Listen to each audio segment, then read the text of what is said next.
Oi, tudo bem, Oi, tudo bem? Yasmin? Tudo bom, muito bom estar com vocês aqui, viu?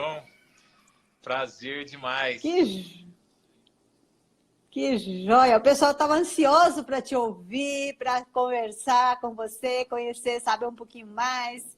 Que bom que você está aí. Então, ele é o Osni, ele é, para você que está chegando aqui, eu sou a Emma. Mas seja muito bem-vindo aqui. Nós queremos conhecer um pouquinho mais dessa figura, né? Que muitos conhecem. As pessoas falavam assim: estou ansioso para ouvir, já estou aqui esperando. E muita Coisa boa. gente já entraram aqui, estamos com 83 pessoas aqui ao vivo, vendo a Que gente, graças benção. a Deus. Muito bom. Benção demais. Então, Osni, nós sempre queremos saber dos missionários. Qual foi a sua experiência de chamado? Como que foi o seu preparo? Porque para ir para um campo como o seu, ele não é todo mundo que está assim da noite para o dia, eu sinto um chamado missionário, quero ir para o Oriente Médio. Você pode contar um pouquinho dessa experiência sua?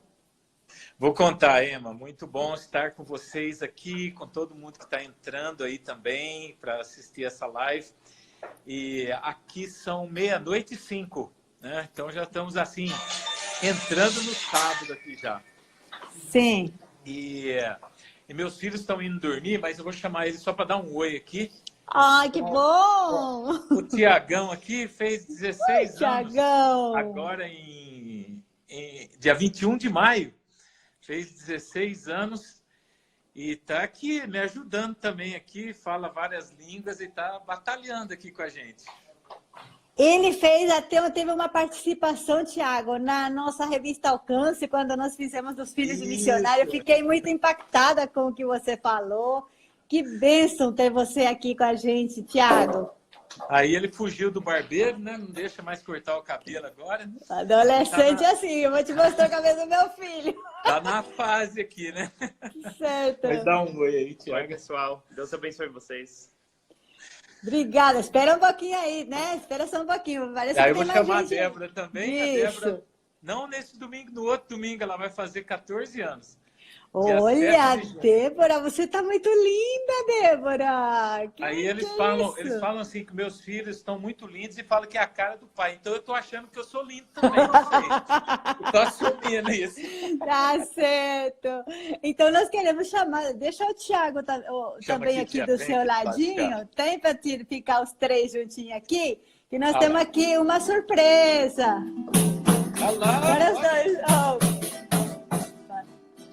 Parabéns pra você nessa data querida, muitas felicidades, muitos anos de vida, com Deus ao seu lado, no novo porvir. Que a vida lhe seja um eterno sorrir. Coisa boa! Parabéns! Obrigado. Os dois, hein?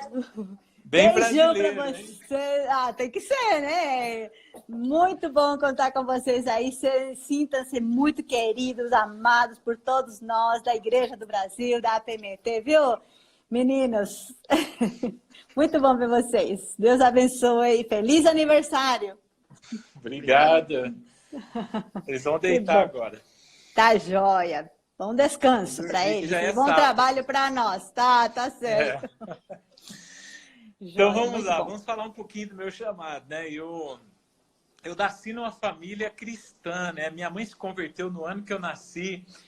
Então eu cresci na igreja, assim, na igreja e tal, e eu venho de uma família muito grande. Minha mãe teve 9 filhos, né? Certo. Aí eu sou o número 7 da família, que é o número da perfeição. Eu só vim descobrir isso depois da minha conversão, né? Gostei muito. Tá certo. Mas aí eu cresci nesse ambiente de igreja e foi tão interessante que minha mãe se converteu, foi para uma igrejinha pequenininha de 20 membros. E aí chegou ela, meu pai e 9 filhos. Foi o maior crescimento que a igreja já teve no presbitério, né? Assim, na história da igreja. quase dobrou de tamanho só com a nossa família. Certo. Mas aí eu cresci na igreja, assim, e, com contato com o evangelho e tudo. Aí na minha adolescência eu tive um período meio de rebelde, me desviei. E aí aos 19 anos de idade eu voltei para o Senhor, já com uma experiência mais profunda e tal. E eu gosto de falar da minha experiência de conversão, porque quando a gente fala de chamado, eu sempre falo assim que a conversão ela precede a vocação, né? Ela vem antes. A primeira coisa que tem que acontecer na vida da gente realmente é uma conversão verdadeira para depois gerar um chamado, né? E assim, eu vejo que quando a gente cresce na igreja, a gente adquire muito conhecimento, né? Aqui na nossa mente. Mas esse conhecimento ele precisa descer para o coração, porque quando ele desce para o coração, ele gera vida. Ele transforma, ele gera atitudes. E uns anos atrás eu até perguntei para um médico, né, qual que é a distância do cérebro para o coração, e ele falou que é 45 centímetros. E eu falei assim, olha, muita gente vai para o inferno por falta de 45 centímetros, porque tem muito da palavra aqui, mas não desceu no coração. E a gente, quando cresce na igreja, a gente precisa saber o dia que eu me converti, ou o período, né? Tem pessoas que não têm o dia, mas tem um período que ela sente que Deus transformou realmente a vida dela. E o meu foi em outubro de 1989, já com 19 anos, naquela busca, assim, eu encontrei o Senhor e fui convidado para participar de uma conferência missionária no Palavra da Vida. Eu nunca tinha ouvido falar de missões, não tinha conhecimento desse tema. O meu interesse era estar com o povo de Deus numa conferência de 4 dias e tal.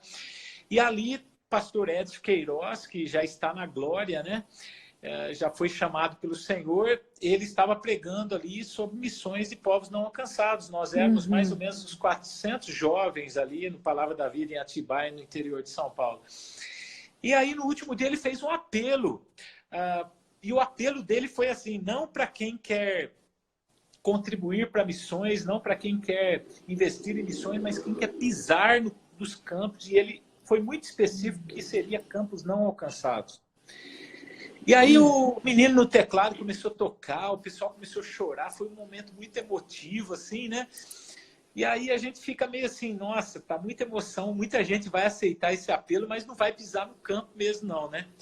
E eu assim, fiquei no meu lugar ali, eu falei, eu vou orar, Senhor, daqui mesmo, eu não vou lá na frente, não, eu quero muito pisar no campo missionário, mas eu vou orar daqui mesmo. Fechei meus olhos e fiquei ali. Quando eu abri meus olhos, eu estava lá na frente, debaixo do Edson Queiroz já. Não sei como eu cheguei ali.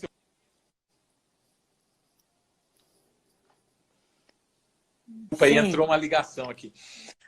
Mas aí dali começou um processo. Eu voltei para a minha igreja, falei com o meu pastor e ele falou uma coisa muito interessante. Ele falou assim, Osni, daqui 10 anos eu te envio. Eu falei, mas como? Né? Os povos estão morrendo sem Jesus, como daqui 10 anos? E aí ele começou a falar do preparo, da necessidade do preparo, tudo. E foi um processo para mim, assim, né? E foram realmente 10 anos de preparação antes de eu sair do Brasil, mas esse foi mais ou menos o meu chamado, assim, em termos gerais, para missões. Eu falo bastante, viu, Emma? Você pode me cortar. Sim, então nós vamos para frente, então. Vamos para frente, porque é muito bom também conhecer toda essa experiência do início, né? Porque tem muitos jovens que estão assistindo as nossas lives e cada um com a sua experiência, né? Aí eles veem que cada missionário tem a sua experiência, uma diferente da outra, né? E quem está nos assistindo também vai ter a dele, né? Exatamente. Que bom. Mas assim, você falou que nessa conferência você sentiu que seria uns povos não alcançados, mas como é que foi esse direcionamento especificamente para o Oriente Médio? Então, a gente, na realidade, né, vindo da igreja presbiteriana, nós não tínhamos nenhum obreiro trabalhando nessa região. E eu estava assim, eu gosto muito de estatísticas, então na época estava aquela fase de falar-se muito da janela 10/40, dos desafios dos povos não alcançados, e eu comecei a ler bastante sobre isso daí. E eu comecei a orar e falei, Deus, eu quero aceitar o desafio que o pastor Edson Queiroz, eu quero cumprir na íntegra. Ele falou para povos não alcançados, eu quero ir nos povos não alcançados. E o maior povo não alcançado até os dias de hoje são os muçulmanos, e foi o que me chamou a atenção de eu trabalhar num país muçulmano.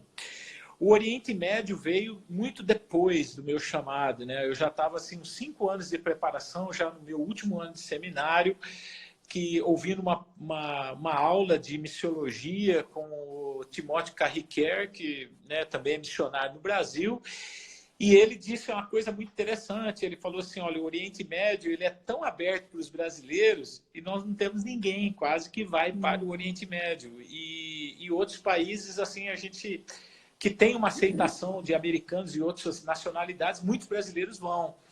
E aquilo ali me chamou a atenção. E ele deu uma estatística, ele falou, de cada 100 missionários que saem fora do Brasil, apenas 3 decidem ir para campos não alcançados.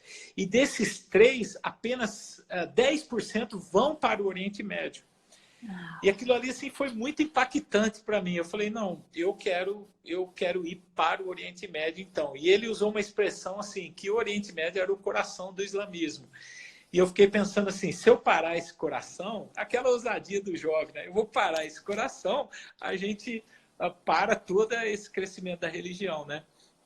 E aí foi que eu comecei a estudar um pouquinho mais sobre o Oriente Médio. Na época a PMT não existia ainda, né? Eu me apresentei, era Junta de Missões Estrangeiras, já estou velho, né?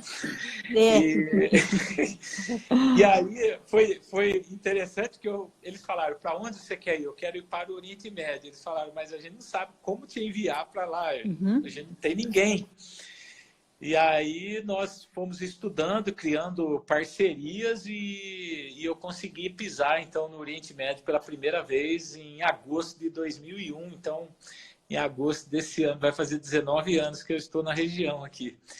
E o Oriente Médio, então, resumindo, o Oriente Médio me chamou a atenção pela questão de estatística mesmo, de dificuldade, de número de obreiros, que até hoje ainda é um grande desafio aqui, não só o Oriente Médio, como país da Ásia. Certo. E quais foram assim as primeiras dificuldades que você enfrentou? Porque toda 10 anos de preparo, aquele fervor, aquela leitura, aqueles estudos, mas chegar no local, um ambiente tão diferente, cultura tão diferente, teve algumas situações que foram mais difíceis para vocês? Então, eu sou muito assim apaixonante por missões, né? Eu chorava muito de ouvir os missionários e tudo.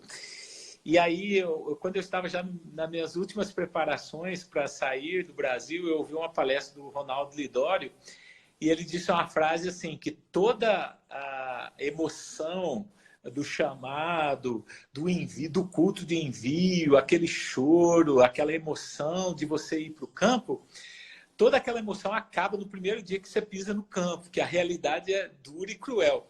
E quando eu ouvi o Lidório falando isso daí, eu falei, não, isso daí não vai acontecer comigo não, porque assim, nossa, eu sou tão, assim, eu quero tanto estar no campo e eu sou tão apaixonado por esse trabalho missionário, isso daí não vai acontecer comigo não.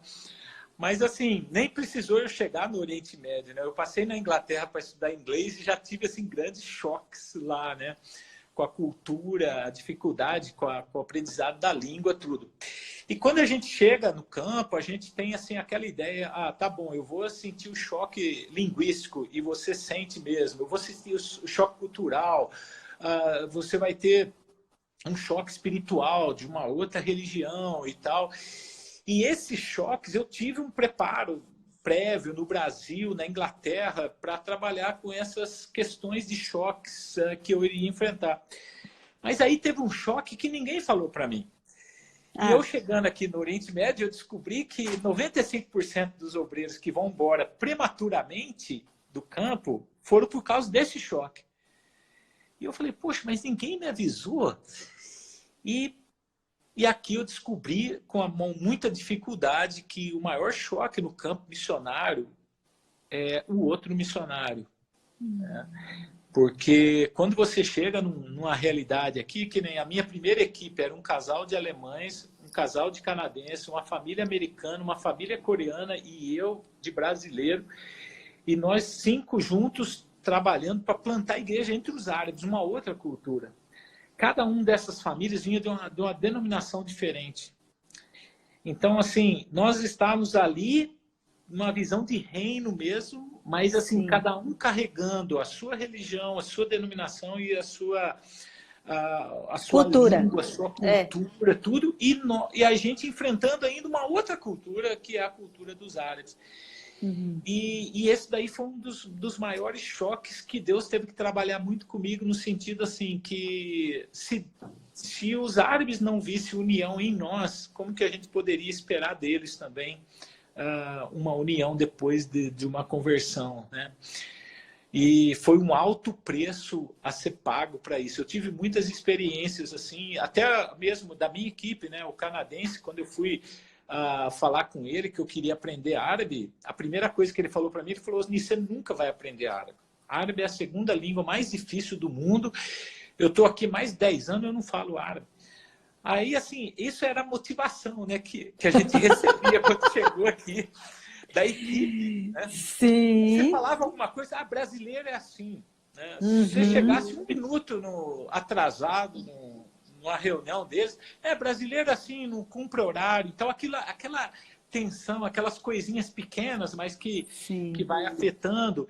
E foi uma coisa assim que eu descobri até hoje, é a realidade aqui no Oriente Médio, que 95% dos obreiros que decidem ir embora tiveram conflitos com a equipe, muitas vezes não tiveram problema com o árabe, não tiveram problema financeiro, não tiveram problema cultural, linguístico, mas tiveram choques com a equipe. E assim, eu já trabalhei com muitas equipes aqui, 19 anos servindo aqui, muitas equipes, e eu percebo assim que até hoje eu estou aprendendo, né, que é preciso a gente caminhar de mãos dadas, de se perdoar um ao outro e pagar o preço de sermos uma equipe que caminhe juntos, apesar das diferenças, da dificuldade, entendendo um ao outro, né? E eu tenho um privilégio hoje, né? Faz uns 6 anos, um pouco mais, acho que uns 7 anos, que eu estou tendo o privilégio de trabalhar com um obreiro que está há 36 anos no Oriente Médio. Olha, então, assim, que eu falo que ele é a benção. minha escola, né? Ele é a minha escola, assim, um homem muito sábio, fala várias línguas e muito humilde, que tem uma história muito bonita de vida. Ele é casado pela 3ª vez, a primeira esposa dele foi assassinada pelos terroristas. Então, assim, ele tem uma história assim, muito bonita de vida, mas assim, um homem que colocou o coração aqui, a vida dele aqui, e Deus tem me dado esse privilégio de, nos últimos 7 anos, caminhar do lado dele. E ele fala que aprende muito comigo, mas eu sei que eu aprendo muito mais com ele do que ele aprende comigo. Que benção. Você falou que fala muitas línguas e tal. Você falou também que seus filhos falam várias línguas. Que línguas vocês falam aí? Ou eles, Então, os seus meninos também falam? Então, meus filhos estudam numa escola. Assim, vamos começar. Dentro de casa, a gente procura usar o português, até mesmo porque eu tinha visto experiência de outros missionários que iam para o Brasil, o filho não conseguia comunicar com a família no Brasil. Então, a gente preservou muito essa questão dos meus filhos saberem o português, mesmo que falem com um pouco de sotaque, como eles falam, mas que possam entender e ter uma comunicação em português. Então, dentro de casa, a gente preserva muito essa questão de falarmos em português, se bem que meus filhos não obedecem muitas vezes, não. Eles mudam as línguas aqui. Mais fácil, né? Entre eles só conversam em inglês. Comigo, eu forço um pouquinho para falar em português. Aí eles estudam em inglês, na escola que é inglês. Então, é a segunda língua que a gente tem contato. Eu também uso inglês aqui para comunicação com a liderança e os obreiros estrangeiros, quando a gente tem reunião internacional. Então, é tudo em inglês, conferências, cursos de reciclagem, tudo em inglês. Aí nós temos a 3ª língua, que é a língua do país, a língua árabe, né? O árabe, ele tem o árabe clássico e o dialeto. Eu não falo árabe clássico, eu falo dialeto, que é a língua do povão. Assim, certo. Né? E aí tem, cada região tem os dialetos deles. Eu sou mais especialista em um dos dialetos aqui. E aí meus filhos também falam o árabe e eles têm a 4ª língua que eu não falo, mas eles estudaram, que é o francês. Certo. que eles estudaram numa escola e exigia o francês, eles acabaram aprendendo. Então, eles têm essas 4 línguas, o francês não usam muito, mas no dia a dia, inglês e árabe é o que a gente usa. Que usa mais. E dentro de casa aqui, a gente procura usar o português quando dá. É, e a regra aqui em casa também é assim, por exemplo, se chegar alguém que fala inglês, então a gente vai comunicar em inglês para a pessoa não achar que a gente está falando dela. Certo. E se chegar um árabe também, então a gente muda, tenta conversar em árabe só para também a pessoa estar por dentro de tudo que está acontecendo, assim, né? Que não... Então, essa é a regra. Mas se tivermos só a nossa família, então aí a gente usa o português, procura usar o português aqui. Que joia! É umas dicas, né? Que quem está querendo ser missionário sabe como administrar isso, né? Osni, essa questão de choque cultural que é tão falado dos missionários, vocês passaram por esse processo? Então, eu tive muitos choques culturais aqui. Hoje eu dou muita risada dos choques que eu tive aqui, dos foras que eu dei aqui, né? Mas na época não foi tão simples assim, né? Mas uma das coisas bem tradicionais aqui no Oriente Médio é servir café para a gente, né? Todo lugar que a gente vai, serve café. Mas em algumas regiões aqui, eles têm uma regra, assim, eles servem um café para você quando você chega para visitar, e aí você fica ali, eles vão servir muitas outras coisas. Mas quando eles trazem o segundo café, é sinal que a visita acabou, é para você tomar e ir embora. Mas aí eu não sabia disso, né? Eu tomei o segundo café, fiquei continuando lá, fiquei mais de 1 hora na casa da pessoa ali, conversando e tal. Mas eu percebi que incomodou, alguma coisa estava errado ali, mas eu não entendi o que era. Aí fui falar com um outro missionário que estava há muitos anos aqui, e ele foi dando as diversas possibilidades de coisas que eu poderia ter feito errado na casa. Aí eu falei, não, isso eu não fiz. Você fez isso? Não, eu não fiz. Aí, no meio da conversa, ele falou, quantos cafés deram para você? Eu falei, deram um logo quando eu cheguei e no meio da visita. Ele falou, não, no meio da visita não. Quando eles deram o segundo café, é sinal que a visita acabou, para você tomar e ir embora. Sim. Aí, assim, num lado eu gostei, né? Porque quando vem uma pessoa que você não gosta muito, você já põe as duas esquinas, né? Aí já resolve, né? Tá certo. Mas eu fiquei curioso, assim, de saber por que isso. Porque aí eu perguntei para um árabe e ele falou assim, olha, Osni, aqui na cultura árabe, a gente não tem muito costume de marcar horário para visitar alguém. Você aparece na casa da pessoa. Sim. E às vezes a pessoa está ali atarefada, você está ali, você não está podendo ter um tempo. Então você põe um café, espera 2, 3 minutinhos, você traz um segundo café de forma educada. Você falou para a pessoa que você está sem tempo para ela. Então ela vai tomar o segundo café e vai embora. Né? E uma coisa interessante também, assim, se você quer ir embora antes, a pessoa não está trazendo o segundo café, você quer ir embora, então você tem que falar, olha, eu preciso ir embora. Eles não vão se mover. Aí você fala a segunda vez, daqui a pouquinho você fala, não, realmente eu preciso ir embora. Eles também não vão se mover. Mas na terceira vez, quando você fala, eu vou embora, eles vão trazer o café. Aí, esse café também você não precisa tomar ele todo. Você pode só molhar a boca e sair, aí você encerrou a visita e você sai. Só que aí teve um outro choque cultural, porque o café, eles não coam aqui, né? É o café com pó. E eu gosto de café quente. Então, chegava, eu virava já o café. Quando eu virava, minha boca enchia de pó, né? E aí ficava um monte de pó na minha boca, eu engolindo aquele café com pó. E aí um dia eu cheguei na casa e eu tava assim, falei, meu Deus, eu amo os árabes, mas esse café deles só a graça, eu não aguento mais comer tanto pó na minha vida. E toda a visita, pelo menos 2 xícaras de café com pó, não tava aguentando mais. Eu comendo mesmo aquele pó. Aí chegou numa casa lá e ele veio, eu já tinha um pouco de intimidade, ele trouxe o café. Eu fui tomar, ele falou, não, Osni, espera um pouquinho. Eu falei, por quê? Ele falou, não, o nosso café tem pó, se você esperar um pouquinho, o pó assenta. Aí ele falou assim, quando você tomar, não vira tudo não, porque o pó a gente não toma. Eu falei, agora que você Vou te ensinar. Vou te ensinar a tomar café árabe. Agora que eu já tenho um pé de café no meu estômago, que ele me fala que é o jeito de aprender a tomar café. São coisas que na rotina, no dia a dia, se enfrenta a essas coisas, né? Muito bom. E esse tempo de pandemia aí, como é que vocês estão tomando muito café dentro de casa? Como é que não está tendo? Como que está se dando isso? Então, o governo aqui entrou também num isolamento social muito rígido no início, né? Foi até engraçado porque nos primeiros dias eles fecharam tudo, farmácia, hospital, tudo foi fechado. E aí eles disponibilizaram um número de telefone que qualquer emergência você tinha que ligar para esse número. Aí eu estou em casa, no segundo dia de isolamento total, tudo fechado, parecia um deserto.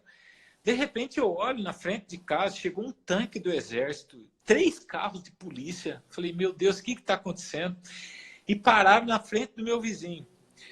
Aí ficou aquele tumulto, todos os vizinhos saindo na janela, aquele tanque, aquele monte de polícia. Falei, meu Deus, o que está acontecendo? Será que tem um terrorista aqui na frente de casa? E eu preocupado. Aí, de repente, saíram tudo. Aí eu cruzei, atravessei a rua, fui falar com meu vizinho. Meu vizinho precisou de um remédio, uma caixinha de comprimido. Ele ligou para esse um exército trazer com a polícia. Porque ninguém podia sair, era isolamento total.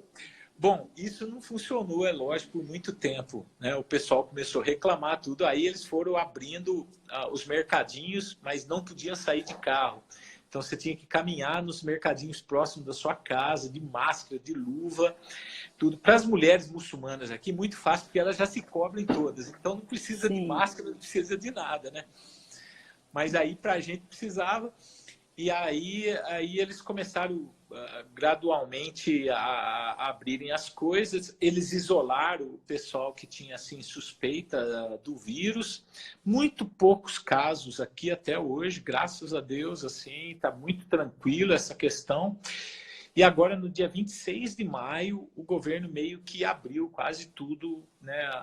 Os escritórios do governo, essa questão de visto que estava parado, foi tudo reaberto, tudo. Só o aeroporto que continua fechado. Então, ninguém sai do país, ninguém entra. As fronteiras terrestres também estão todas fechadas. O governo está ameaçando abrir gradualmente. Mas essa é a situação. Então, nós estamos tendo um pouquinho mais de liberdade agora, mas ainda temos o toque de recolher. Então, é das 8 às 7 da noite. A gente pode sair, das 7, toca uma sirene, toque de recolher, só no outro dia de manhã que você pode sair. Então, no início, a gente não pode fazer esses encontros online, porque muitas pessoas nem podem mostrar o seu rosto, assim, né? E a gente teve algumas reuniões assim com algumas pessoas que já são líderes, que já estão mais tempo aqui, que já se sentiram mais tranquila de conversar assim.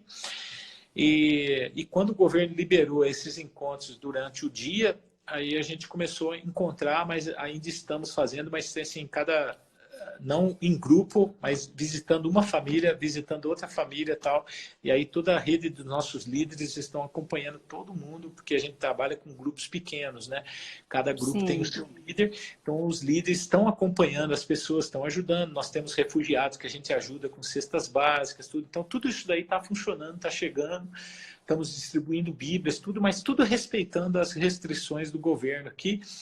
Eu diria assim que todos os nossos projetos têm caminhado não na mesma velocidade, mas nada parou, né? Tudo tem acontecido de uma forma mais lenta, mas tem acontecido, o que assim tem sido muito animador para a gente, assim, que nada parou de tudo, né? Certo, estão procurando outros métodos, né? E falando um pouquinho do projeto, o que você poderia compartilhar conosco sobre o trabalho que vocês estão fazendo nessa região? Então, a gente, desde quando eu cheguei aqui, a gente tem 2 grupos de missionários que a gente poderia dividir aqui no Oriente Médio, né? São pessoas, um grupo que vem para trabalhar com cristãos nominais. São pessoas que se dizem cristãos, mas não são convertidos de verdade. É um ministério importante, necessário, mas não existe nenhuma restrição e perseguição se você trabalhar com os cristãos aqui. Você tem muita liberdade para trabalhar com as pessoas que são cristãos nominais, porque para o governo, eles são cristãos, se eles converterem, são cristãos do mesmo jeito, assim, para eles não muda essa definição daquilo que eles são. E eu diria que, assim, a grande maioria dos obreiros que estão no Oriente Médio estão trabalhando com esse grupo de pessoas que são cristãos nominais. E aí a gente tem o segundo grupo, que já é mais reduzido, que trabalha mais diretamente na evangelização dos muçulmanos, que aí já corre um risco bem maior, e aí você tem que reunir secretamente e tal, e você tem que ter muitos cuidados. que é o que sempre teve no meu coração e é o que eu sempre tive envolvido em todos esses anos que eu estou aqui, sempre trabalhando com a igreja secreta. Eu estou mais envolvido com a Ásia aqui, Oriente Médio e a Ásia. E devido a eu estar envolvido com a Ásia, Deus deu um desejo, abriu uma porta para a gente plantarmos uma igreja no Paquistão. Aí nós começamos do zero lá, plantamos uma igreja. Hoje essa igreja está construída, ela tem mais ou menos uns 150 membros. Nós treinamos um pastor, um obreiro local, ele está formando agora em junho, né, como pastor, como teólogo. Ele já está tocando a igreja, e a igreja está indo muito bem assim. Nós temos cultos lá de domingo, 7 horas da manhã começa o culto, às 6 horas da manhã tem fila na porta da igreja para ir para o culto. E o culto vai até as 2 horas da tarde. Em 2 horas você tem que mandar o povo embora, porque eles não querem ir embora. Tem muita sede assim, de Deus mesmo. E por iniciativa deles, eles começaram a plantar uma outra igreja agora. Nós já estamos com a congregação dessa mesma igreja no Paquistão. E agora nós estamos treinando 2 jovens na igreja para plantar uma igreja no Afeganistão, que é país vizinho. Então, assim, dentro desse mapeamento da igreja secreta, Deus deu também essa igreja para a gente, que está muito ativa, servindo assim, de forma muito graciosa. E Deus tem feito sim, grandes milagres lá. E é um dos projetos que a gente tem envolvido também.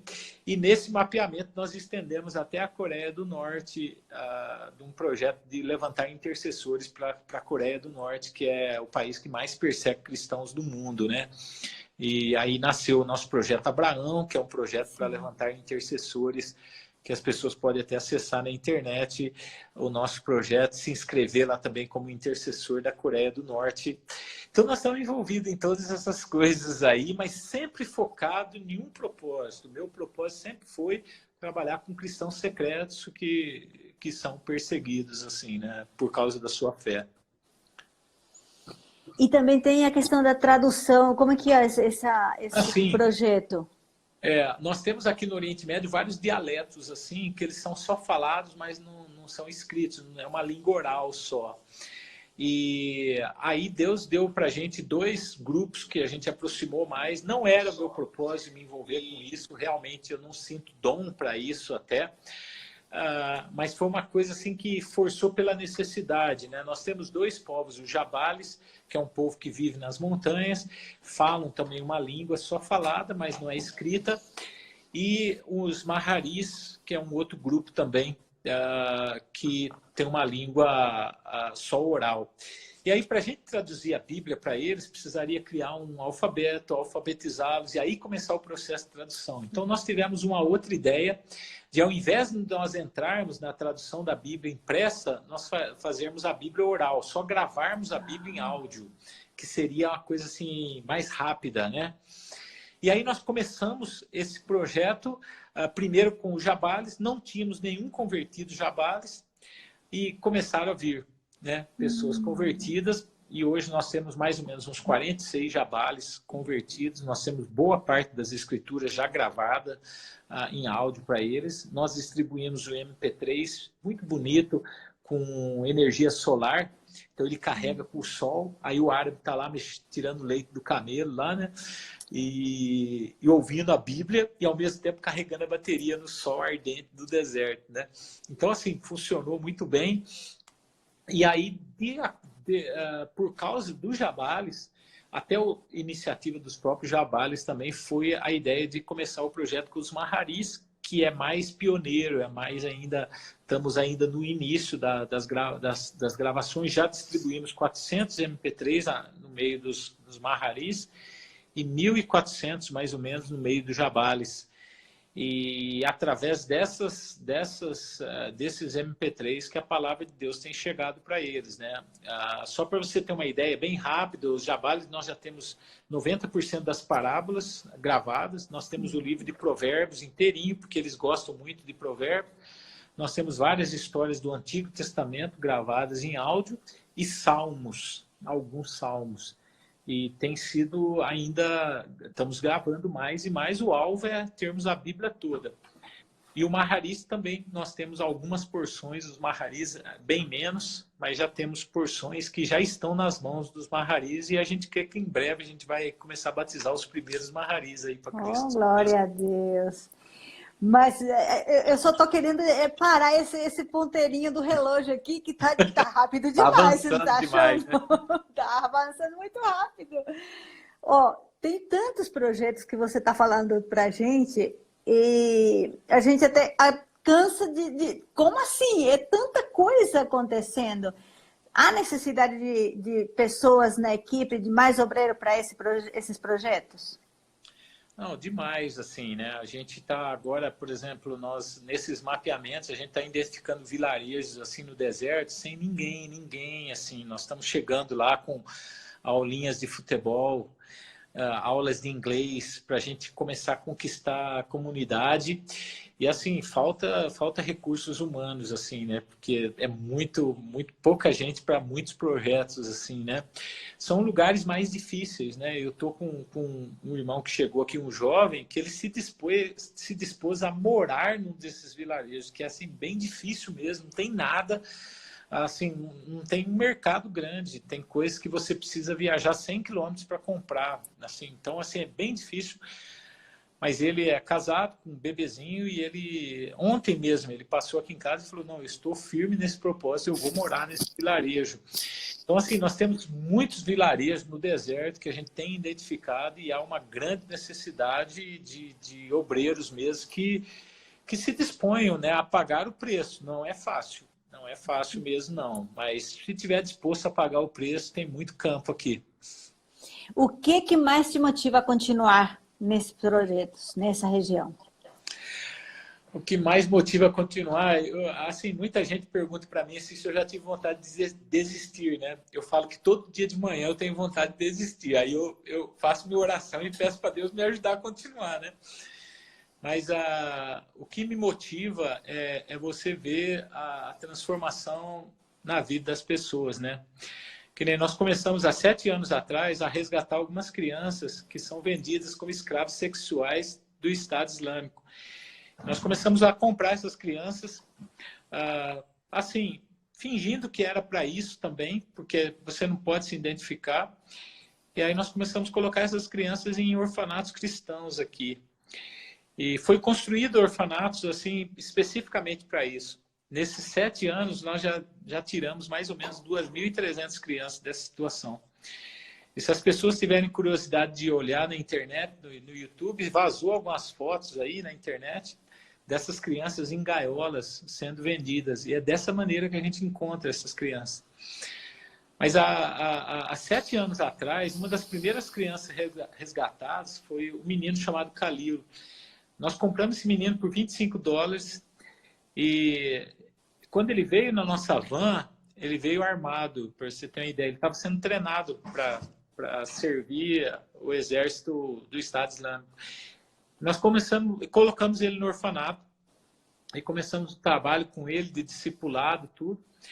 E agora, esse ano, ele decidiu ser batizado. Menino, assim, muito inteligente, assim, um defensor das escrituras ferrenho, ele morre por Jesus mesmo, assim, um menino que Deus está levantando ele assim como um apologético mesmo, assim, sabe? Ele é muito bom para defender a fé, tem muitos argumentos bons e apaixonado por Jesus, é uma história assim muito linda.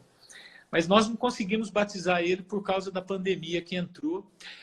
Mas eu me lembro, no último dia que eu tive com ele, já na preparação para o batismo, ele com a Bíblia na mão, e ele falou uma coisa que me impactou muito, e eu creio que essas coisas que me motivam a continuar aqui, sabe? Que ele virou para mim, com a Bíblia na mão, ele falou assim, essa é a única arma que eu carrego hoje. Oh, glória a Deus. E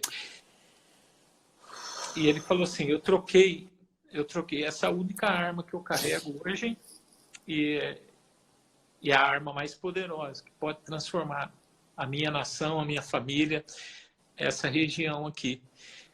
E eu falei, abracei ele, eu falei, Khalil, quando a gente for batizar você, eu quero que você fale isso para as pessoas que estiverem ali. A gente não pode batizar com muita gente, né? Mas eu falei assim, eu quero que você fale isso, porque essa frase me impactou bastante, né? E eu tenho uma agenda aqui que eu vou anotando essas frases deles, assim, que eu tenho reunido no decorrer dos anos, porque de tempo em tempo eu volto para essas frases que me motivam a entender que vale a pena, sabe? Vale a pena continuar, vale a pena ficar aqui. E nos dias piores, Emma, que eu tive assim, nos dias piores, chegou pessoas em casa e me abraçou e disse assim: Osni, é tão bom que você está aqui. Assim, é muito bom que você está aqui. E essas pessoas foram pessoas de Deus que ele trouxe realmente para me levantar naqueles dias que eu não estava conseguindo ficar de pé, né? E ele manda essas pessoas que... eu me lembro de um dos dias que um árabe chegou para mim e falou assim: Osni, você é como aquela joia rara que a gente acha assim, no fundo do mar, nas profundezas do mar, e quando a gente acha, a gente cuida muito bem. A gente tem um carinho muito grande, a gente guarda no lugar muito especial. E ele falou assim: você tem um lugar muito especial no meu coração, assim, né? E eu sei que não é por mim, eu não faço nada aqui, eu sirvo só. Mas eu creio que Deus põe essas pessoas na nossa vida para a gente não desistir, porque a luta é grande, a luta diária é difícil, né? A gente enfrenta muitas dificuldades aqui. Mas quando você tem pessoas daqui, desse país, daqui da cultura, que vira para você e fala que está valendo muito a pena você estar aqui e você é importante na vida delas, acho que não tem uma motivação maior para a gente do que dizer: não, eu preciso continuar, né? Eu vou continuar. Que bênção, ver o mover de Deus através da sua vida, né? Mesmo nesses dias que a gente acorda e quer ir embora, né? Exatamente. Osni, não tem como a gente se emocionar e ver a glória de Deus no trabalho, na sua vida, em tudo que está acontecendo aí. E nós gostaríamos de continuar e continuar falando, mas nós queremos também... Eu tenho outras coisas que queria falar com você, mas eu quero dar preferência às perguntas dos nossos ouvintes, nossos participantes. Eles também fizeram as perguntinhas dele naquela caixinha que a gente faz na chamada. E aí eu queria também que você respondesse uma pergunta do Caio. O Caio, ele perguntou: como você entrou na região? Foi através de uma profissão? Então, Caio, essa é uma boa pergunta. O Oriente Médio a gente não tem visto de missionário, nem de pastor, visto religioso. Aqui algumas regiões dá, mas é bem difícil, bem complicado. Então você tem que entrar com uma profissão, né? Eu não tive oportunidade, né, de ter uma outra profissão. Assim, trabalhei com algumas coisas, mas de estudo mesmo, eu só fiz o seminário. Então eu tive essa dificuldade. E quando eu cheguei aqui no Oriente Médio, eu fiquei procurando vários meios de como me estabelecer aqui e conseguir o visto. E o visto aqui na região, ele é tão difícil, que cada um que recebe o visto, a gente faz assim uma festa mesmo, sabe? Porque conseguir visto aqui, só quem mora aqui sabe que é uma vitória muito grande, né? Nós estamos orando aqui. Essa semana mesmo, eu estive com 2 obreiros aqui, enfrentando problemas com visto, oramos juntos, e assim, é uma luta muito grande. Essa semana eu renovei meu visto, meus filhos, e quando a gente pega assim, a identidade daqui com o visto renovado, para você ficar mais um ano, é uma emoção tão grande que só quem está aqui sabe como é difícil você conseguir o visto aqui. Que bênção. Osni, eu estou achando assim, não quero deixar esse pessoal sem fazer as perguntas, mas eu vou jogar todas as perguntas e você responde em 5 minutos. Tá bom. Porque o nosso tempo está acabando. O Bruno, ele quer saber assim, como é a aceitação do trabalho com esporte? Você já falou um pouquinho também nesse daí, mas se quiser só reforçar. O Pablo, ele quer saber assim, qual a maior dificuldade que enfrentou na igreja antes de ir para lá. O Geraldo, ele quer saber quais são os riscos teológicos na região. E a Ju, ela quer saber como eu trabalho com as mulheres, visto que a mulher não tem muita vez. E também ela quer saber se você teve uma experiência que teve medo. Acho que eu não vou fazer outra live só com essas perguntas. Nossa, é bastante coisa mesmo, né? Não, eu só fiz porque...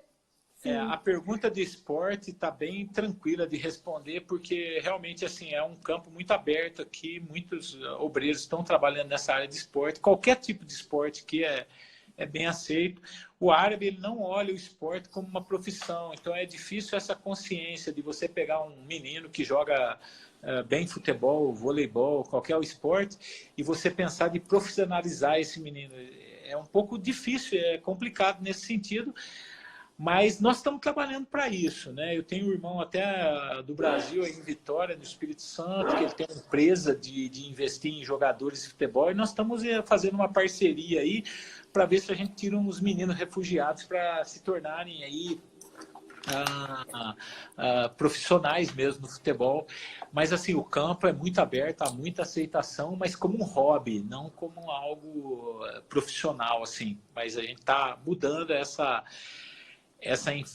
realidade. Qual que é a maior dificuldade que eu enfrentei na igreja antes de sair?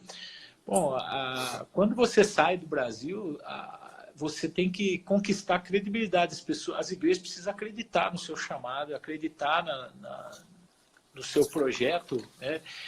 E a gente, como jovem, sem experiência, né? Eu lembro quando eu fui convidado para uma igreja, para uma conferência missionária, eu falei para a igreja, eu nunca fui para missões, eu estou preparando, mas eu, assim, o que eu falo? Eu vou pregar sobre missões, mas eu não tenho experiência, né? E eles falaram assim, não, Osnico, faz uma mensagem missionária e apresenta o seu projeto, o que você tem em planos na mente e tal. Mas para mim, assim, a maior dificuldade foi exatamente as pessoas olharem e acreditarem no seu chamado e investirem em você, mesmo sem ter ainda uma visão. Depois que você ganha uma experiência, é muito mais fácil você chegar numa igreja e falar, olha, não, eu já estou nesse campo, eu já tenho isso, mas quando você não tem nada em mãos, você tem que conseguir a credibilidade das pessoas. E o meu pastor falou uma coisa muito interessante para mim. Ele falou, Osni, o que você quer fazer fora do Brasil? Eu quero plantar a igreja. Ele falou, tá bom, então planta uma igreja aqui. Aí você vai mostrar para as pessoas que o que você quer fazer, você já fez aqui. Eu tenho visto isso, assim, que muita gente tem chamado para a África, quer alcançar a África, mas não fala de Jesus para o seu vizinho, entendeu? Não fala para o seu amigo do trabalho. Então a gente começa a ser missionário onde a gente está. E eu sempre falo assim, eu não sou missionário no Oriente Médio, eu sou missionário onde eu estou. Quando eu entro no avião, estou indo para o Brasil, dentro do avião eu sou missionário. Quando eu chego no Brasil, eu tenho que ser missionário no meio da minha família, dos meus familiares que estão longe de Deus, do meio das pessoas que eu encontro no Brasil. Eu não posso chegar no Brasil, cruzar meus braços e falar, não, eu sou missionário lá no Oriente Médio, eu só vou pregar lá. Entendeu? Então, assim, essa concepção, assim, eu acho que a credibilidade da igreja, a gente ganha realmente fazendo o nosso dom, né? Quando a gente elege um diácono na igreja, a gente não elege para ele ser diácono, a gente elege porque a gente está vendo que ele é um diácono, e aí a gente elege ele. Então, eu acho assim, o missionário é a igreja que vai escolher. A igreja vai falar, não, aquele ali ele está mostrando todos os meios, né, as evidências de que ele é um missionário e nós vamos investir nele, nós vamos enviar ele, né? E eu sempre vejo assim que na Bíblia Deus nunca chamou alguém que estava parado, ele sempre chamou pessoas que estavam muito envolvidas, né? E a igreja, quando você sai da igreja para ir para o campo missionário, a igreja tem que chorar, não de felicidade que você está indo embora. Ela tem que chorar porque vai sentir sua falta, porque você está fazendo um grande ministério na sua igreja e ela vai sentir muito sua falta. Então, o choro da igreja tem que ser assim, poxa, você vai fazer falta, porque aí você está mostrando uma credibilidade naquilo que você é chamado. Você quer alcançar aquele povo, mas você já mostrou para a igreja que você... Eu estou preocupado com o tempo. Eu sei. Deixa eu falar aqui que o pessoal está aqui, todo mundo ligado. Ó, não aconteceu ainda nas nossas lives o que eu vou falar, mas aqui todo mundo está querendo que faça outra chamada. Que desligue essa, terminou, faça outra chamada. Então, se você quiser ouvir essas respostas, porque ele só respondeu 2 perguntas de um monte aqui. Eu não li nenhuma pergunta também do povo, mas nós estamos com 205 pessoas. Apenas terminando essa ligação aqui, a gente vai falar de novo, porque também nós queremos fazer uma chamada para uma live especial que vai ter amanhã. Amanhã o MP se sentiu motivada, se sentiu na pele essa situação que os missionários estão passando, de ter uma dificuldade nessa perda do cambial, do dinheiro. Então, nós vamos, eles se sentiram, entraram em contato conosco, formaram uma equipe maravilhosa, prepararam uma live que eu estou emocionada com o mover de Deus na vida de toda a equipe, a SAF abraçando, o PH, o reverendo Roberto Brasileiro mandou uma mensagem também, toda a IPB está abraçando, as outras autarquias também abraçando, e a igreja está com vocês, sentindo essa situação que vocês estão passando e sabendo como essa questão financeira repercute diretamente no ministério, na família, nos filhos, o bem-estar da família. Então, antes de terminar essa primeira live, que depois nós vamos chamar de novo, quem quiser, volta que a gente continua com as perguntas. Mas amanhã, 19 horas, no canal do YouTube da APMT, vocês vão poder assistir uma live com o musical, com o Vencedores por Cristo, o Sócio, o Venâncio, muita gente aí que eu não conheço pessoalmente, mas muita gente boa que vão estar fazendo, e o QR Code vai estar aparecendo na tela, também o número de conta, se vocês quiserem fazer uma transferência, para poder paliar um pouquinho esse déficit cambial dos missionários. Aí você fala um pouquinho, Osni, o que você acha dessa iniciativa? Então, quando eu recebi também, Emma, como você ficou muito emocionado, nós ficamos também, da preocupação dos jovens da nossa igreja em ver essa realidade que os missionários estão sofrendo. Já estávamos sofrendo com essa desvalorização do real frente ao dólar, e foi agravada com a pandemia, né? Então a coisa assim piorou para todo mundo, e a gente aqui no campo tem enfrentado muitas dificuldades, todo mundo, né? Os obreiros, mas nós ficamos assim muito emocionados pela organização, pelo envolvimento, o profissionalismo também que eles colocaram nessa live solidária aí. E a gente quer realmente incentivar todo mundo a participar dessa live de amanhã às 19 horas e estarmos juntos, né? Orando, intercedendo, investindo aí para ajudar um pouquinho mais nessa desvalorização e nessa pandemia aí daqueles que estão longe dos familiares e tudo, né? Porque quando a gente está perto da família, um ou outro socorre a gente, né? Mas aqui não tem como, né? A gente depende mesmo do apoio da igreja, dos irmãos que estão aí no Brasil. Então, eu quero realmente convidar, eu vou estar lá também assistindo e participando, e nós queremos estar nessa união, né? Orando e podendo fazer apoio para que essa live seja uma bênção aí mesmo, para todos os obreiros. Caiu aí, né? Caiu, parou. Mas nós queremos insistir, sabe por quê? Eu estava rindo, você estava até falando um assunto sério, mas alguém falou aí, não foi servido ainda o segundo café. Que não para de falar, né?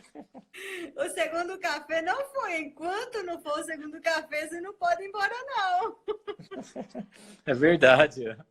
Sim. Muito bom. Isso, aí você estava falando assim que dessa situação, desse sincretismo que pode acontecer, né? Então, aí quando a gente tem um novo convertido, às vezes ele fica ainda agarrado naquela questão que quer jejuar os 30 dias no Ramadã. O que a gente poderia falar, não, é excelente essa atitude de uma pessoa jejuar para Jesus agora e tal, mas ali a gente percebe que ainda a pessoa está arraigada ainda, ela está escravizada por uma coisa que vem do islamismo. Então a gente precisa quebrar isso daí e depois ela pode jejuar, mas né, essa cadeia precisa ser quebrada, porque senão entra os erros teológicos ali de realmente pegar o islamismo e colocar dentro da Bíblia e tentar né, colocar uma maquiagem assim na religião e mudar. E a gente teve uma experiência de um rapaz aqui que ele tinha 42 anos quando ele se converteu. Então, 42 anos jejuando no Ramadã. E aí, no primeiro ano dele de conversão, ele jejuou ainda no Ramadã. E a gente não falou nada.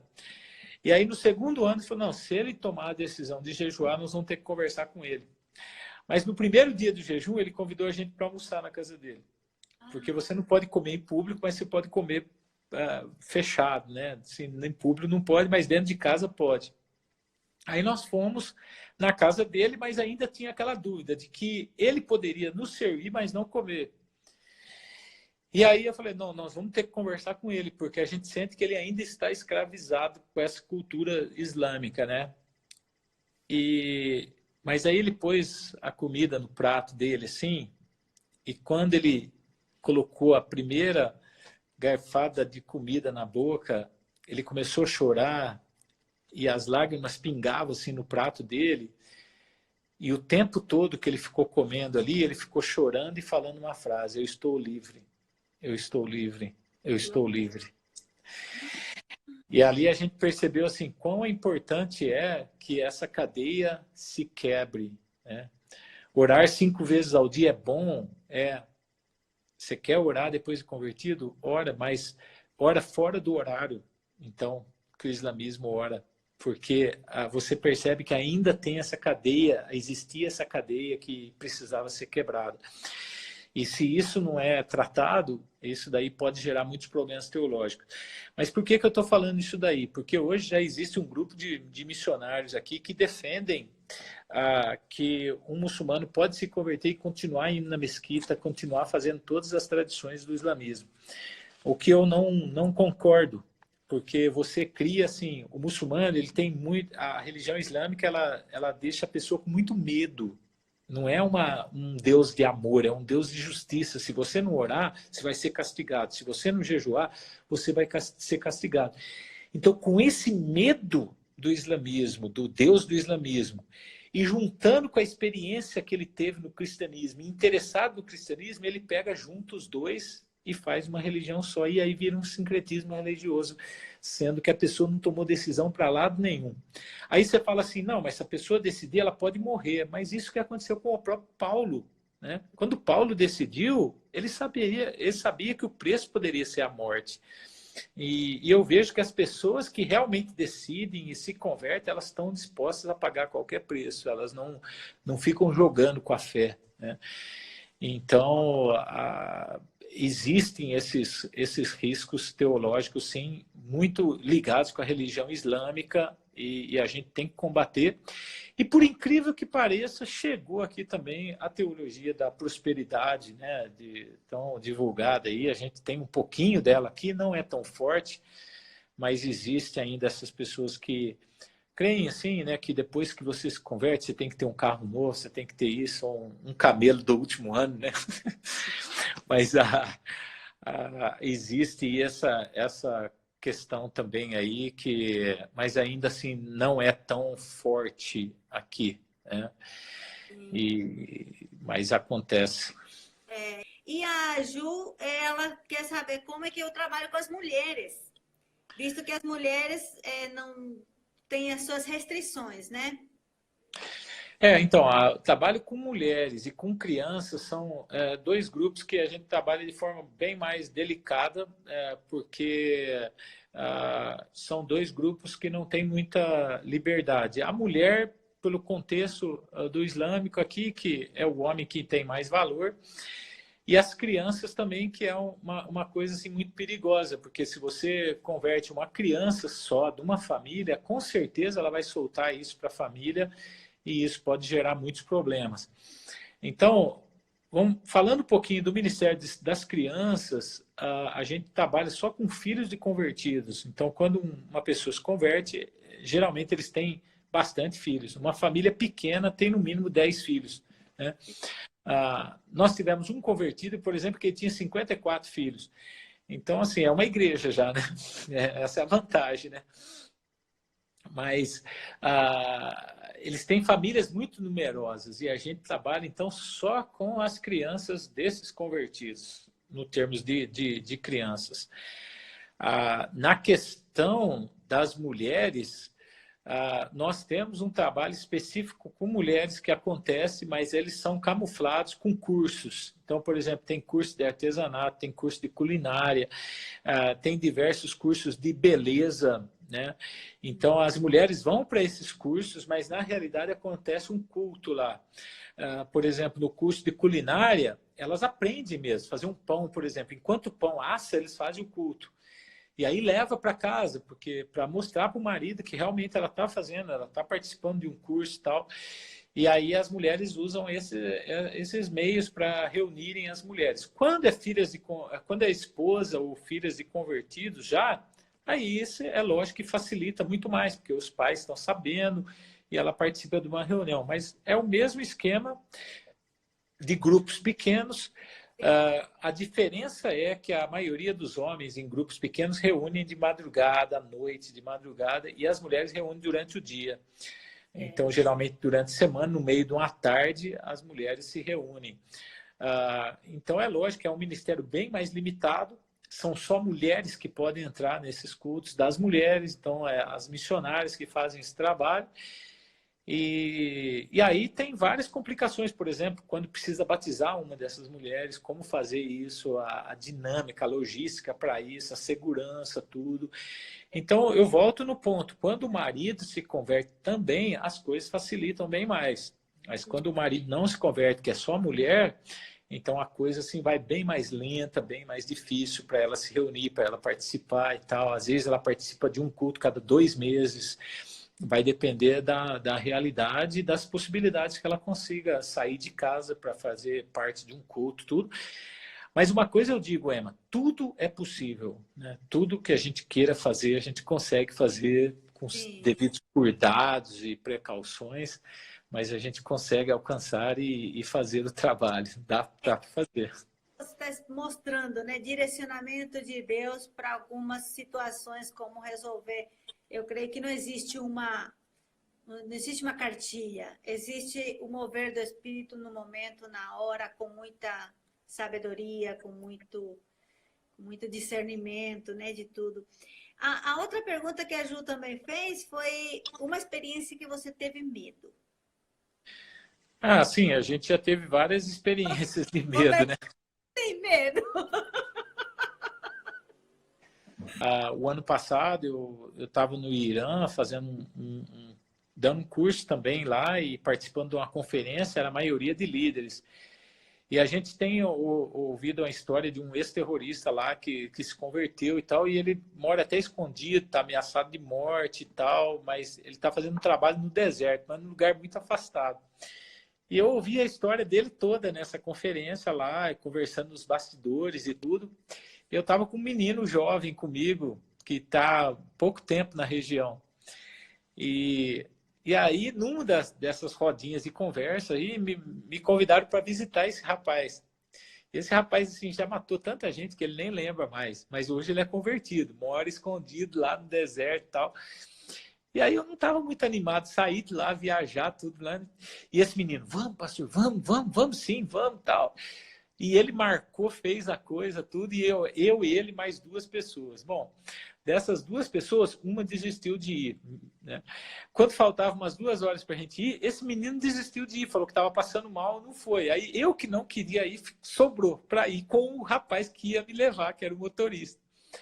Quando nós fomos no caminho, o motorista foi falando mais ainda de como esse homem foi assim, um terrorista mesmo da região, assim, porque tudo que ele fez. E aí você começa a ficar tenso, né? Ele é convertido agora, é lógico, mas assim, o rapaz tem um histórico meio tenso, assim, né? Aí quando chegou lá na casa, a casa dele era meio afastada, assim, num terreno lá. O rapaz parou o carro e falou assim, me desce que eu vou no vilarejo buscar alguma coisa para a gente comer, porque era afastado. E ele falou, eu já volto. Eu falei, mas você não vai descer comigo, pelo menos para receber, conhecê-lo e tal? Ele falou, não, eu já volto. Pode entrar, ele já está te esperando, já falei com ele. Aí eu desço, eu não falo a língua muito direito lá do Irã e tal. Aí eu desço, aí eu venho esse homem ao meu encontro, já chamando eu pelo meu nome. E aí a primeira pergunta que ele faz, ele fala assim, me abraçou assim, e aí ele falava árabe também, que ajudou na nossa comunicação, e ele virou para mim e falou assim, você tem medo de morrer? Aí eu falei, poxa, que pergunta, né? Eu já estou ouvindo tanto mal dele. Aí ele faz essa pergunta para mim, você tem medo de morrer? Aí eu falei, nem vou responder. Eu falei, eu não pensei nisso não, né? Eu nunca pensei nisso ainda não. Mas aí ele me colocou na sala dele, tinha assim, eles colocam as almofadas no chão em forma de L, eu estava sentado ali e tudo, né? E aí ele pega e entra para dentro e ele vem com um crocodilo na mão, assim, de mais ou menos 1,5 m, assim, mostrar para mim que era assim o bicho de estimação que ele tinha na casa, que ele já tinha desde pequenininho. E eu olhei aquele crocodilo e falei, meu Deus do céu, que medo. Ele falou, não, passa a mão, ele é mansinho. Eu falei, não, tudo bem, eu estou bem, eu não estou muito afim de passar a mão nesse crocodilo, não. Aí ele sentou, eu sentei na outra, encostado numa outra parede da sala, e ele pôs esse crocodilo assim, sentado, deitado do lado dele ali. Oh, meu Deus. E o crocodilo mansinho, quietinho ali, né? Tal, eu comecei a ficar tranquilo, e daqui a pouco ele começa a chamar o filho dele para trazer um café pra gente. E o menino não vem. E ele chama, o menino não vem. Aí ele fala assim, tá bom, espera um pouquinho aqui, Osni, eu vou lá buscar um café pra gente. E ele sai, aí fica eu e o crocodilo na sala. Aí eu falei, agora eu descobri por que ele perguntou se eu tenho medo de morrer. Oh, meu pai. Esse crocodilo que estava quietinho o tempo todo, o homem saiu, ele começa a andar da minha direção. Não, você pensar num negócio de medo, foi aquele dia ali, viu? Eu encostei na parede com esse crocodilo andando do meu lado. E a gente fica com aquela imagem assim, que você não pode fazer movimentos bruscos, né? Aí assim, eu não posso sair correndo aqui, que eu acho que é pior, eu tenho que ir meio em câmera lenta. E eu fui encostando na parede, assim, meio devagar, colocando as mãos na parede, morrendo de medo. E esse crocodilo vindo, esse crocodilo vindo. Quando o crocodilo estava bem próximo de mim, assim, ele entra na sala. Eu falei, meu, rapaz, tira esse crocodilo daqui que eu tô morrendo de medo já. Aí ele tirou. E depois ele começou a contar a história dele de conversão, muito bonita mesmo, a história, os sofrimentos que ele está passando, tudo assim. Fiquei muito emocionado com a história dele e tudo. Mas essa foi uma experiência de medo do crocodilo, não do trabalho aqui em si. Do trabalho, né? Mas faz parte da experiência do contato com essas pessoas que você tem aí. Mas assim, Emma, muito mais eles sofrem do que a gente, né? Numa dessas reuniões que eu tive lá também no Irã, eu estava com um grupo que eu não conhecia, eu pedi para cada um dar o testemunho. E todos eles foram falando, mulheres e homens, tudo numa sala de um grupo misto, que não é muito comum no Oriente Médio. Mas todos eles, sem exceção, todos eles tinham ficado presos já 1 ano, 3 anos, 5 anos presos, e eles contavam assim. E quando eles falavam que foram presos, é a maior naturalidade. E eu fiquei assim, você vai ficando chocado. Todas essas pessoas tiveram experiência, mulheres em cadeias e tal. E aí, quando acabou ali, eu falei, meu Deus, nossa, eu preciso orar, a gente precisa orar muito, essa perseguição precisa acabar, né? Aí eles falaram, não ora para a perseguição acabar, não. A gente não quer que ore para a perseguição acabar, não. A gente quer que vocês orem para que a gente persevere no meio da perseguição. Mas não ore para a perseguição acabar, não, porque a Bíblia diz que é bem-aventurado aqueles que são perseguidos. Então a gente sabe assim que é um privilégio para a gente ser perseguido. E outra, quando a gente se converte, a gente já sabe que vai ser preso. Não tem jeito, vai ser preso. O que a gente olha para não morrer, porque alguns morrem, mas assim, a prisão faz parte. Então, já é uma coisa assim que eles esperam já, né? Que sabe que tem esse capítulo aí. E às vezes a igreja brasileira, a gente esqueceu isso, que quando você abraça Jesus, existe também o preço do sacrifício, né? Existe também um preço a ser pago. E tem um louvor da Ana Paula Valadão que eu acho que é muito pertinente para os nossos dias de hoje, que ela fala assim, ainda existe uma cruz, ainda existe um preço a pagar. E eu creio que o evangelho no Brasil, a gente esqueceu muito disso, que ainda existe um preço a ser pago, ainda existe uma cruz. Não é tudo maravilha, não é tudo prosperidade, existe ainda um preço a pagar. E se a gente não estiver disposto a pagar o preço, a gente sempre vai querer um ministério água com açúcar, né? A gente sempre vai querer um ministério fácil de fazer. E como esse menino que veio ontem em casa e falou, não, eu quero morar nesse vilarejo, é um menino que está disposto a carregar a cruz, é um menino que está disposto a pagar o preço. E é uma coisa que a gente precisa resgatar um pouquinho, não sofrer por sofrer, mas se houver necessidade, a gente entender que faz parte né, desse preço que a gente vai pagar para servirmos o Senhor, né? Certo. Ô, Osni, como começar essa caminhada? Quais os cuidados que poderiam ter? Então, eu vou contar um pouquinho daquilo que aconteceu comigo, uma experiência que eu tive e para chegar depois nesse ponto aí. Eu gosto muito de ler, sempre gostei muito de ler as biografias dos missionários, que marcaram a história, que foram grandes missionários. E logo na minha conversão, na minha preparação, eu li a história de Hudson Taylor. E aí a gente tem a história de Hudson Taylor, muito conhecida, dele já como missionário, né, alcançando muitos chineses e tal. Mas eu me interessei no começo, qual foram os primórdios dele, quando jovem ainda, o chamado dele, como que foi. Sim. E aí eu descobri uma coisa muito interessante, muito legal, assim, por sinal, porque o Hudson Taylor, ele morou em Brighton, que é a cidade que eu morei para estudar inglês na Inglaterra. E aí conta na biografia dele que Brighton é uma cidade de litoral na Inglaterra, então tem uma praia ali, uma praia que eu andei várias vezes ali quando eu estava estudando inglês na Inglaterra, e era a mesma praia que ele fazia caminhadas de manhã orando ali. Todos os dias ele caminhava orando ali nos seus 18, 19 anos.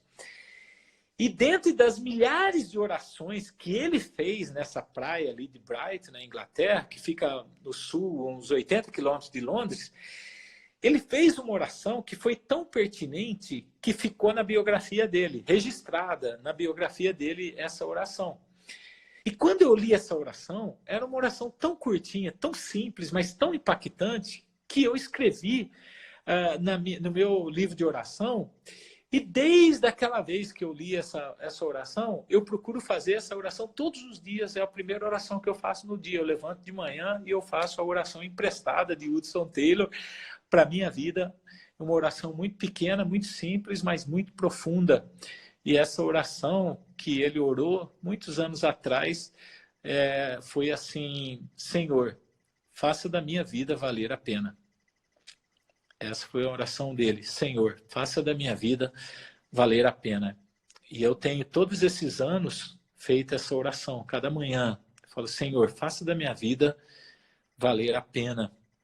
Depois que eu comecei a orar essa oração, Deus falou comigo num versículo do apóstolo Paulo, em Atos capítulo 20, versículo 24, que para mim, eu creio que é um resumo de toda a biografia linda do apóstolo Paulo, né?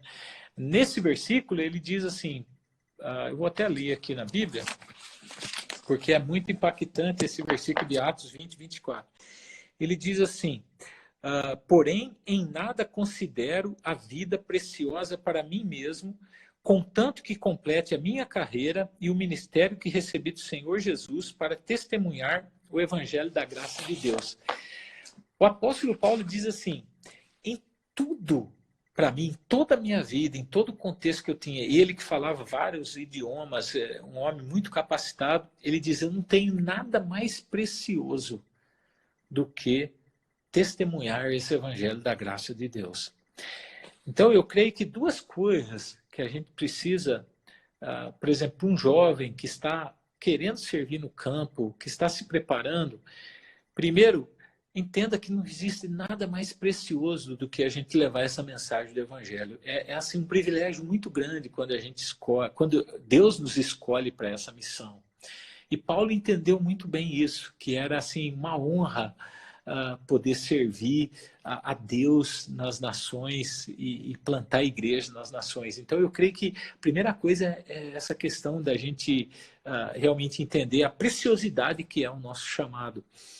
Uma segunda coisa é a gente entender que Deus quer que a nossa vida realmente vale a pena.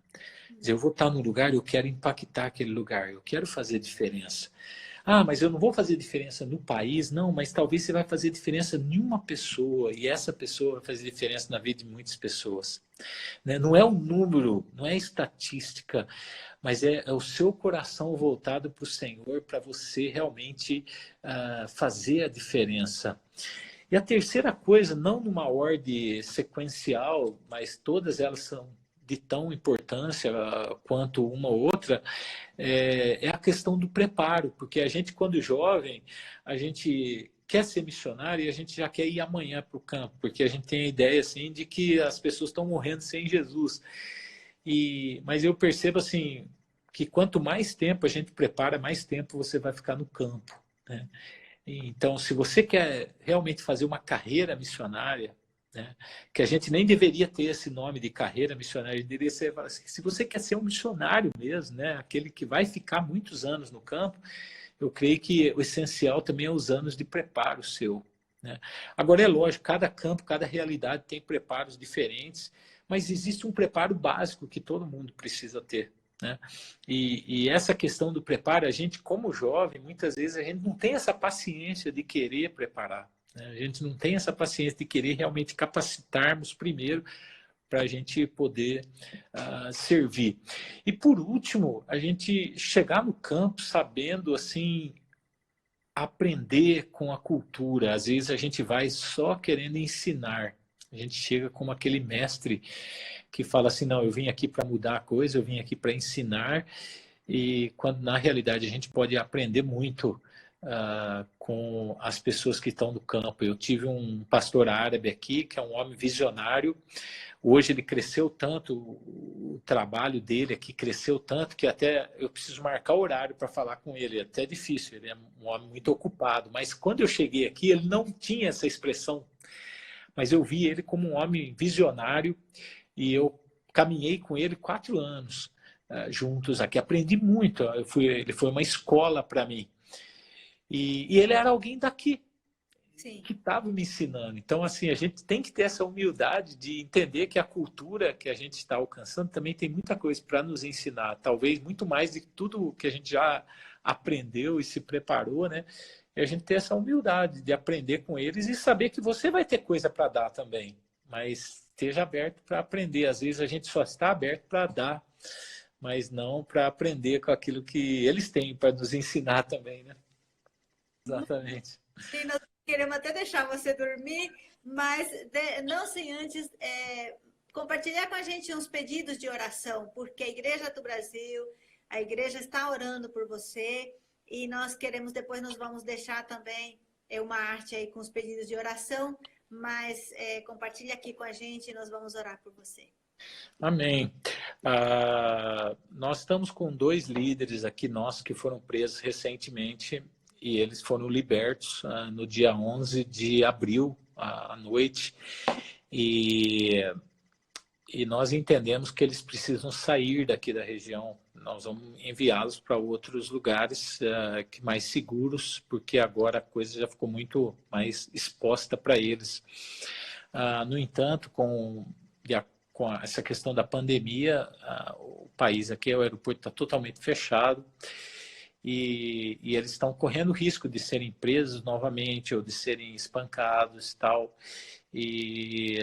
Então, esteja orando por esses 2 líderes para que a gente consiga possibilidades, ou por terra ou por ar, por um avião, aí tirá-los daqui para um lugar um pouquinho mais seguro. Nós pedimos também pelos novos convertidos, são pessoas que estão fazendo discipulado, tudo. Uma dessas famílias, a gente até achou que eles iam voltar atrás da fé deles, porque eles foram espancados pela polícia semana passada. Mas muito pelo contrário, assim, eles ligaram para mim, não, nós continuamos firmes e vamos continuar servindo o Senhor e tal. Mas é uma família assim que a gente sente recém-convertidos, já passando por essas experiências. Então, assim, é bem difícil, né? Então, esteja orando por isso daí, esteja orando pelos nossos projetos de tradução das escrituras, né? Para que a gente consiga ainda continuar nesses projetos, tudo. E um pedido geral aí, que a gente já até pontuou um pouquinho isso, que é essa questão do sustento dos missionários em decorrência da pandemia e da desvalorização do real frente ao dólar, que afetou o sustento de todo mundo que está ao redor do mundo, e alguns mais, outros menos, mas todo mundo está passando por grandes apertos ali, né? E que a gente esteja também intercedendo por essa estabilidade, né, no mundo, essa pandemia, todo esse problema que a gente está enfrentando aí também. E, então é isso, esteja orando por nós aí, pelos nossos projetos aí. Tem alguém perguntando do nosso projeto 777, é um projeto de distribuição de Bíblias que a gente colocou aqui nos vilarejos e demos uma parada por conta da pandemia, mas já retornamos, já estamos finalizando agora aí. São 7 vilarejos que a gente programou de entregarmos Bíblias e nós já encerramos semana passada o 6º e agora entramos no último vilarejo para entrega de Bíblia. Então, estamos quase fechando esse projeto aí. Que bênção, que bênção. Então, quem quiser acompanhar mais o teu ministério, entrar em contato de maneira pessoal, então está aberto aí para que o seu trabalho continue sendo frutífero para a glória de Deus. E nós estamos querendo também, vamos deixar o Osni dormir, mas antes dele dormir, nós vamos falar de novo sobre a live que nós vamos ter amanhã. Essa live vai ser uma live musical que nós vamos ter que ficar live muito motivadora também para que você possa estar entendendo o mover de Deus através da IPB, desses missionários enviados aos campos, o que Deus está fazendo e como também a igreja pode dar esse suporte que eles estão precisando, sendo parceiros, sendo cooperadores da obra do Senhor ao redor do mundo. Muito obrigada para você que entrou de novo, né? Nós chegamos até a metade da primeira live, quer dizer que teve muita gente, outros até avisaram, tem que começar culto na minha igreja, estou saindo. Deus te abençoe, Osni. Amém. E até a próxima, tá? Amém. Obrigado, e a gente se encontra amanhã na live solidária aí, Sim, musical. Todo mundo Com ligado. todo o apoio da igreja, das sociedades internas aí, né? Então vai ser bênção mesmo para a vida dos missionários e também bênção para a gente, né? Sermos edificados aí com esses homens e mulheres de Deus que vão estar louvando o Senhor nessa live solidária aí. Eu vou estar lá e vamos esperar todo mundo também, né, Emma? Para a gente estarmos juntos aí adorando o Senhor e orando pelos obreiros, investindo na vida dos missionários espalhados aí no mundo. Muito obrigado, viu, pela oportunidade. Foi uma benção estar com vocês aqui. Sim, um abraço. Um abraço, paz. Até mais, então.